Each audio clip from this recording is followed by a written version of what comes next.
アブドゥッラー・ビン・ウマルは、次のように伝えている。人々は言う。用を足すために座るときは、キブラやバイトゥル・マクディス、エルサレムの方を向いてはならないと。私は彼らに言った。ある時、私は家の屋根に登り、アッラーの使徒がバイトゥル・マクディス、エルサレムの方を向いて二つのレンガの上に座り、用を足しているのを見た。しかし、使徒は仕切りで覆われていた。サヒーフ・アルブハーリー145。ハディースの説明。預言者、神の祝福と平安あれは、言葉と行為の両方で排泄の作法を私たちに教え、何をすべきか、何をすべきでないかについて、スンナ行法の中で説明しました。このハディースの中で、後継者はイブン・ヒッバーンは、アブドゥッラー・イブン・ウマル、神よ、お二人に5万越あれが次のように言っていたと伝えています。ある人々はこう言っています。座って用を足すとき、これは用を足すことの婉曲表現です。彼は座ることを言及しましたが、それは最も一般的な方法であり、そうでなければ立つことと何ら違いはありません。その時は、キブラである聖カーバ神殿にも、アル・アクサ、モスクを意味する聖なる家にも顔を向けてはなりません。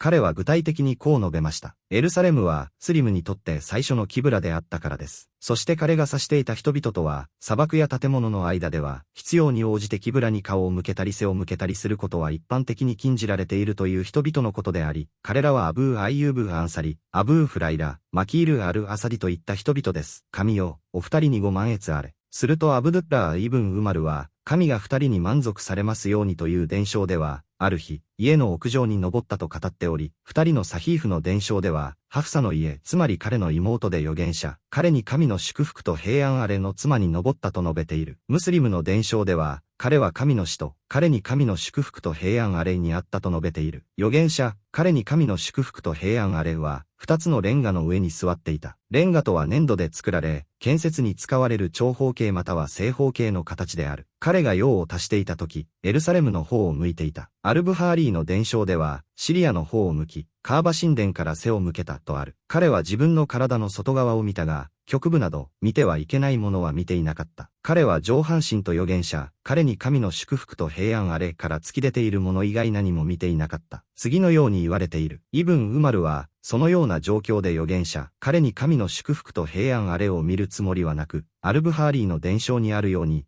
必要に迫られて屋根に上がった。私は自分の用事でハフサの家の屋上に上がった。そしてアルバイハキの伝承にあるように、彼は周囲を見回さなければならなかった。そして、彼が意図せずそのような状況にあるハフサを見かけたとき、彼はそれが何の利益にもならないことを確かめたかったので、この法的な判断に従ったのだ。イブン・ウマル、彼にあった慈悲がありますようにのハディースでは、キブラに面して、またはキブラから離れて設置されたトイレで用を足すことには何の害も法的な禁止事項もなく、砂漠や広場など、キブラから外れることができる場所で用を足す者にもその禁止事項が適用されることを明確にしている。するとイブン・ウマル・アッラーの慈悲がありますようにはイブン・ヒッパンにこう言った。もしかしてあなたは、腰で礼拝する者の一人ではないか。つまり、腹部を腰から離すという平服のスンナを知らない者の一人だ。伝承者はハディースの中でこれをこう説明している。それは地面から立ち上がらず、地面についたまま平服して礼拝する者のことだ。これは、その上で礼拝しないよう警告し、そうする者を責めるためである。またこうも意味している。もしあなたがそれを知らない者の一人ではないのなら、広場とその他の場所の違い、カーバ神殿に面することと聖なる家との違いがわかるはずだ。このハディースは、教友たち、アッラーの慈悲がありますようにの間でスンナの意味が異なっており、それぞれが聞いた内容を一般的な意味で用いていたことを証明している。それには、預言者、神の祝福と平安あれのすべての条件をたどり、それを伝え、